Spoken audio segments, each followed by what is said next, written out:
स्वागत है आपका हमारे YouTube चैनल जीएस मस्ती विद विनय सर के साथ। आइए देखते हैं बहुलक से संबंधित कुछ महत्वपूर्ण तथ्यों के साथ। परीक्षाओं में यहाँ से क्वेश्चन पूछे जाते हैं, देखते हैं।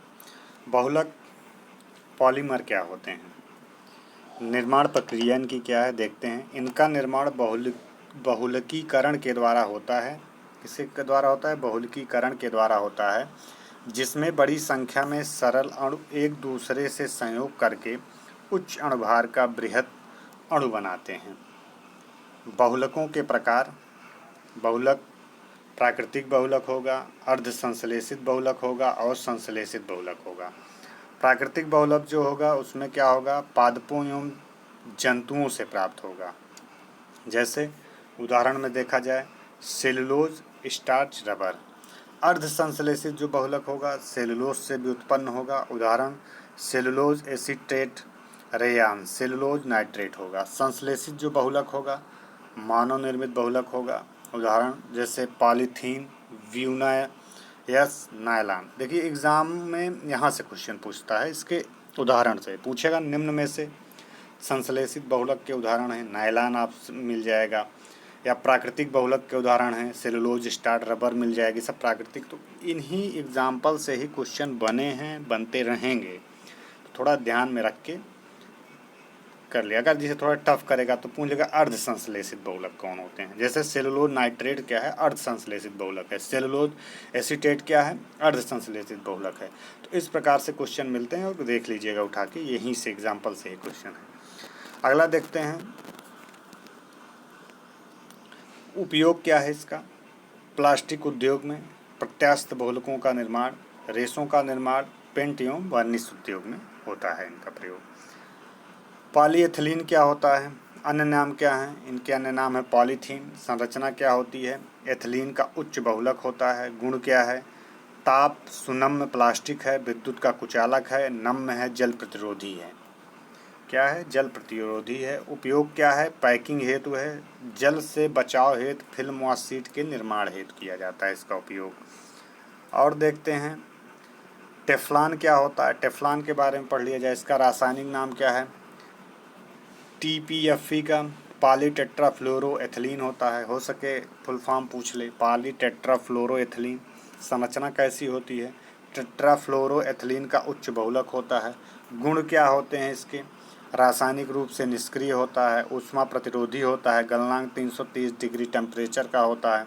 उपयोग क्या है इसके? उपयोग है इंसुलेटिंग पदार्थों के निर्माण में होता है, सांद्र अम्लों को भरने हेतु केन बनाने में होता है, ऊष्मा व रासायनिक पदार्थों के प्रति अस्थायी वस्तुओं तथा गैस्केट सील आदि बनाने में होता है, कुकिंग बर्तनों पर लेप में होता है। तो इसका प्रयोग देख लीजिए। अगर पूछे कुकिंग बर्तनों के लेप में किसका प्रयोग किया जाता है तो टेफ्लॉन का प्रयोग किया जाता है।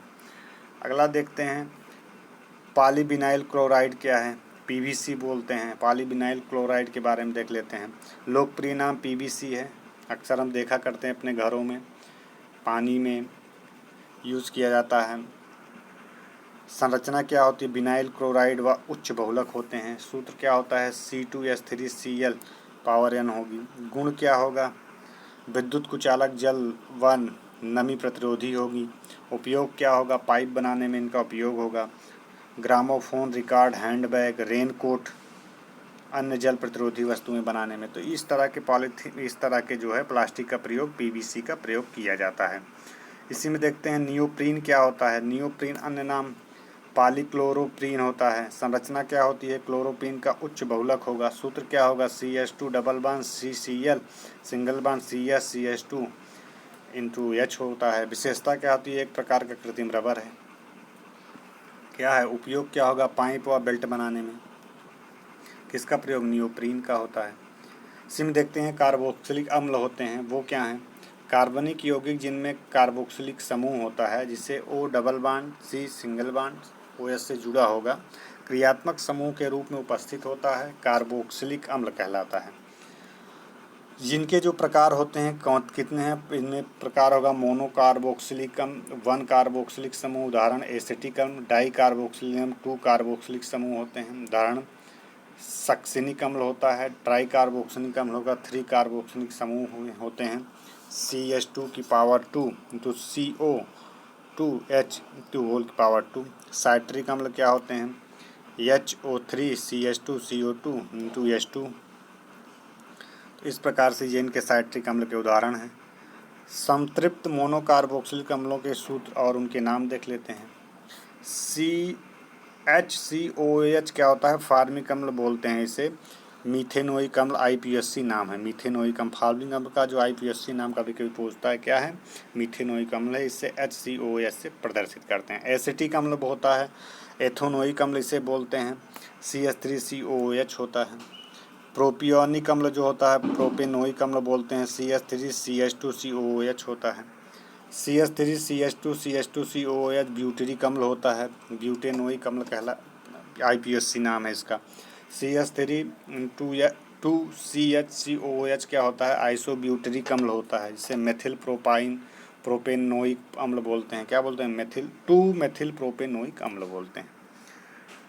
कुछ परीक्षा उपयोगी तथ्य के बारे में देखा जाए। प्राकृतिक रबर का बहुलक हमने बताया था आइसोप्रीन है। प्लास्टिक से उत्पन्न होने वाली गैस पॉलीएथिलीन गैस है।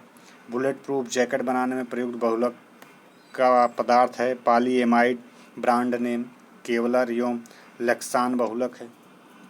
यहाँ से क्वेश्चन पूछे गए क्वेश्चन है। नॉन स्टिक फ्राइंग कढ़ाई में लेप लगा होता है किसका? टेफ्लॉन का। क्वेश्चन पूछ सकता है क्योंकि प्रेजेंट टाइम में बहुत ज़्यादा यूज़ हो रहा है। रेशम तंतुओं में पाया जाता है फाइब्रोइन पाया जाता है। क्या पाया जाता है? फाइब्रोइन पाया जाता है। वैकेलाइट के संगठक कौन कौन से हैं? फिनार और फॉर्मेल्डिहाइड होता है वैकेलाइट का संगठक। मोनोकार्बोक्सिलिक अम्ल क्या होते हैं? इनके अन्य नाम क्या हैं? मोनोकार्बोक्सिलिक अम्ल के जो अन्य नाम हैं जैसे वसी अम्ल, फैटी एसिड होता है। इन्हें वसी अम्ल भी कहा जाता है क्योंकि इस श्रेणी के उच्च सदस्य पामिटिक अम्ल C50H31COOH आज सर्वप्रथम ओसा से प्राप्त किए गए थे। सरलतम मोनोकार्बोक्सिलिक अम्ल जो होते हैं फार्मिक अम्ल कहलाते हैं। HCOOH कहलाते हैं। फार्मिक अम्ल कौन कौन से होते हैं? इसके अन्य नाम कौन कौन से हैं? मेथेनोइक अम्ल होते हैं फार्मिक अम्ल। सूत्र क्या होता है? CH2O2 होता है। प्राकृतिक स्रोत इनकी क्या है? लाल चींटियों के काटने पर, लाल चींटियों में पाया जाता है। मधुमक्खी एवं बर्रे के डंक मारने पर इस प्रकार के अम्ल का एहसास होता है और वहाँ पाए जाते हैं। नामकरण क्या है? सबसे पहले चींटियों में लैटिन नाम फार्मिक अम्ल से और आसवन द्वारा प्राप्त किया जाता है। भौतिक गुण क्या हैं? तीखी गंध होगी, रंगहीन द्रव होगा, गलनांक 8.4 डिग्री टेम्परेचर होगा, क्वथनांक कितना होगा? 100.5 डिग्री टेम्परेचर होगा, संक्षारण द्रव होगा, जल अल्कोहल ईथर में पूर्ण रूप से मिले होते हैं। अगला देखते हैं परीक्षा की दृष्टि से कुछ महत्वपूर्ण तथ्य देख लिया जाए। जैसे इसमें हमारा है